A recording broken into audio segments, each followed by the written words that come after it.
Hello to the students of Jackson Heights Middle School. I have your questions here from Mrs. Alvey about Tangerine. I'm going to try to answer them in order. 1. Why did you give all the teams bird names? Is there some sort of significance? No, I didn't really set out to do that. I remember there was a school in Titusville called the War Eagles, and I thought that was a cool name.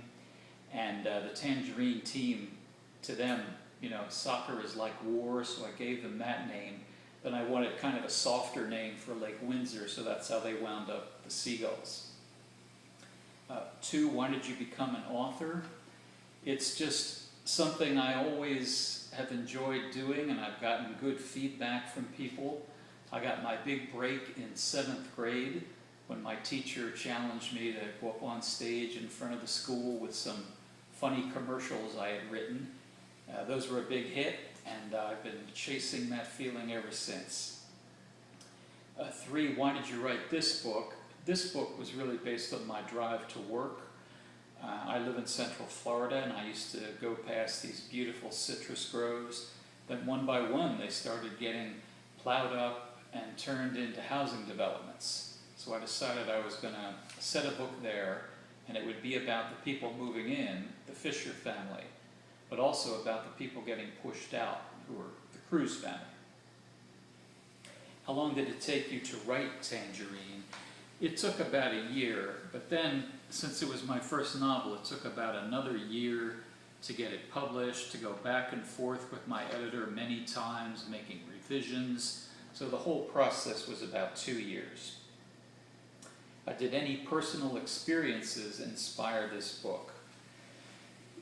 2 main things.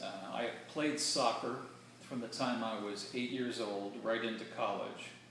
And I taught in South Florida. In fact, I taught in that wooden portable in a field of dirt in a middle school. So those 2 experiences were the main true things that went into Tangerine.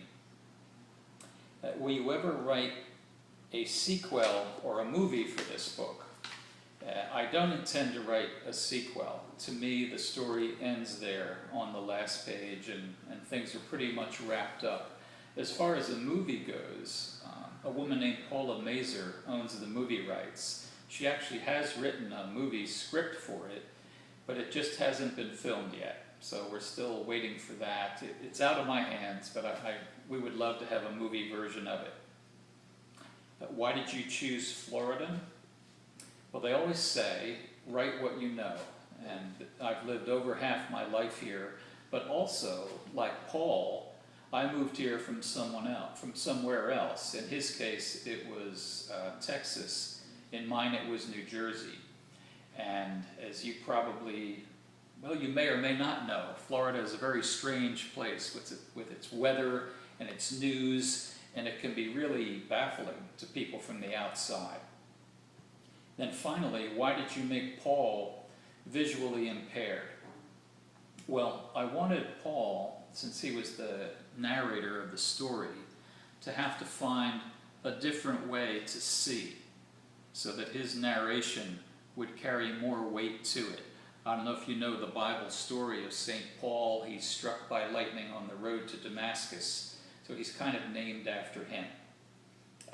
So that's it. I hope I've answered your questions. I want to wish you all good luck on your unit test. Have a great summer.